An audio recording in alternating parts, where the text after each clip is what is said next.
청취자 여러분 안녕하세요. 오늘 저희가 좀 깊게 들여다볼 자료는요.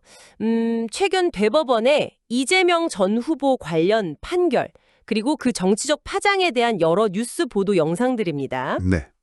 특히 이제 곧 있을 6월 3일 조기 대선, 여기에 이 공직선거법 위반 사건 상고심 결과가 어떤 의미를 가지는지 그 핵심을 좀 파헤쳐보겠습니다. 네, 맞습니다.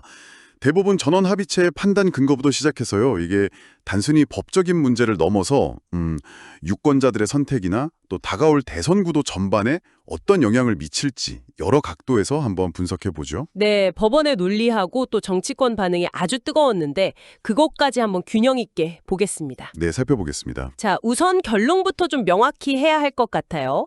대법원이 이재명 후보 공직선거법 위반 혐의, 이걸 2심 무죄 판결을 깨고 유죄 취지로 서울고등법원에 돌려보냈습니다. 이걸 파기환송이라고 하죠. 그렇습니다. 파기환송, 이게 핵심 쟁점이 두 가지였어요. 네, 뭐였죠? 첫 번째는 그 고 김문기 씨 관련 발언인데요. 해외 출장 중에 김 씨랑 골프를 친 사실이 있는데 선거 과정에서는 이건 좀 부인하는 듯한 그러한 발언을 한 게 문제가 된 겁니다. 아, 단순히 몰랐다 이게 아니고요. 네. 대법원은 이게 단순한 인식의 문제가 아니고 골프를 같이 쳤다는 구체적인 행위, 이 행위에 관한 허위사실 공표다 이렇게 판단을 한 거죠. 그러니까 기억의 문제가 아니라 사실 왜곡이다 이렇게 본 거군요. 그럼 두 번째 쟁점은 백현동 개발 관련 발언이었던 거죠? 네, 맞습니다. 그 국토교통부가 특정 법 조항, 그러니까 혁신도시법 제43조 제6항 이걸 딱 언급하면서 용도 변경을 압박했고 만약에 따르지 않으면 직무유기로 문제 삼겠다 이런 식으로 협박했다는 취지의 발언이었습니다. 근데 실제로 그런 압박이나 협박은 없었다. 네, 대법원은 실제 그런 사실이 없었다고 봤고요. 구체적인 법 조항까지 딱 언급하면서 허위 사실을 공표한 건 이건 선거인의 판단을 흐리게 할 수 있는 아주 중요한 사안이다. 이렇게 판단을 내린 겁니다. 그런데 이게 대법관 전원 만장일치는 또 아니었다면서요? 아, 네, 맞아요. 그 점도 중요하죠. 12명 대법관 중에서 10명은 유죄 취지 파기환송에 동의했는데 2명은 반대 의견을 냈습니다. 이게 소수 의견이죠. 소수 의견은 어떤 입장이었습니까? 이 소수 의견은요. 해당 발언들이 어떤 사실 공표라기보다는 의견 표명일 수도 있고 또는 과거 기억에 대한 진술 아니면 정치적 공세에 대한 약간 방어적인 발언 이렇게 볼 여지가 충분하다는 거예요. 아, 해석의 여지가 있다. 네, 그렇죠. 특히 선거라는 이 특수한 국면에서는 정치적 표현의 자유를 좀 넓게 봐야 한다. 그리고 사법부가 너무 정치적인 논쟁 한가운데 깊이 들어가는 건 이게 사법의 정치화 우려가 있다. 이런 우려를 표했습니다. 그 사법의 정치와 우려, 이게 판결 나오자마자 정치권 반응에서 그대로 드러났어요. 정말 반응이 극과 극이었습니다. 네, 정말 그렇죠. 국민의힘은 상식적인 판결이다. 법치가 확인됐다. 이러면서 환영했고요. 반면에 더불어민주당은 당혹스럽다. 심지어 사법 쿠데타 이런 표현까지 쓰면서 아주 강하게 반발했습니다. 네, 대법원이 정치를 한다 이런 비판도 있었고요. 그렇죠. 특히 그 전원합의초에 넘어간 지 9일 만에 판결이 나왔거든요. 이게 이례적으로 좀 빠르다. 여기에 정치적 의도가 있는 것 아니냐 이런 의심도 제기했고요. 사실 민주당 안에서는 상고 기각, 그러니까 무죄 확정을 좀 예상하는 분위기가 강했던 것 같아요. 그래서 충격이 더 컸던 걸로 보입니다. 그렇죠. 아무래도 가장 중요한 건 그래서 이게 6월 3일 조기 대선에는 어떤 영향을 미칠 거냐 이 점 아니겠습니까? 시간상으로는 대선 전에 최종 판결 이거 나오기 어렵잖아요. 네, 물리적으로는 파기환송심 하고 또 재상고심까지 가려면 대선 전 최종 확정 판결은 거의 불가능하다고 봐야죠.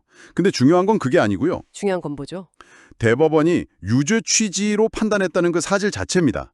이것만으로도 이재명 후보의 그 사법 리스크, 이게 선거 국면에서 다시 핵심 쟁점으로 떠오를 수밖에 없게 된 거죠. 판결 결과와는 별개로 그 리스크 자체가 다시 부각된다. 그렇죠. 후보 자격 논란이라든지 아니면 그 헌법 84조 있잖아요. 대통령 재직 중에는 형사소출을 면제한다는 그 조항. 이 해석 논쟁에 다시 불이 붙을 가능성이 아주 큽니다. 그러니까 최종 유무죄는 아직 안 나왔지만 이 리스크 자체가 선거판을 흔들 수 있는 변수가 된다. 이런 말씀이시네요. 그럼 구체적으로 어떤 시나리오들을 좀 예상해 볼 수 있을까요? 네, 이게 참 단정하기는 어려운데요. 몇 가지 흐름은 좀 볼 수 있을 것 같습니다. 우선 이번 판결이 아무래도 중도층이나 아직 후보를 결정한 못한 유권자들, 이런 분들에게 영향을 좀 줄 수 있겠죠. 이 후보에게 좀 불리하게 작용할 가능성. 법적, 도덕적 문제에 민감한 표심이 움직일 수 있다. 네, 그럴 수 있습니다. 법적 흠결, 도덕성 이런 부분에 민감하게 반응할 수 있죠. 근데 반대로 이게 또 지지층을 더 결집시키는 효과는 없을까요? 뭐 정치 탄압이다 이런 프레임이 만약 작동한다면요. 그것도 충분히 가능합니다. 이 판결을 딱 보고 이건 사법부가 정치에 개입하는 거다. 이렇게 받아들이는 지지층이라면 오히려 더 강하게 뭉칠 수도 있어요. 또 다른 변수는 이게 어쨌든 최종 판결은 아니지 않습니까?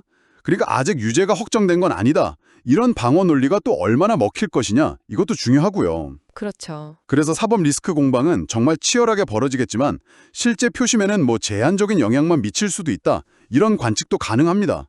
그리고 아까 말씀드린 그 헌법 84조 논쟁, 이게 격화되면서 아예 법률적 논쟁이 선고의 핵심 이슈로 떠오를 가능성도 배제할 순 없죠. 와, 정말 복잡하네요. 결국 유권자들이 이 사법 리스크라는 변수를 어떻게 해석하고 또 얼마나 중요하게 생각하느냐, 여기에 따라서 선거 판세가 달라질 수 있다 이렇게 봐야겠군요. 맞습니다. 정리를 좀 해보면요.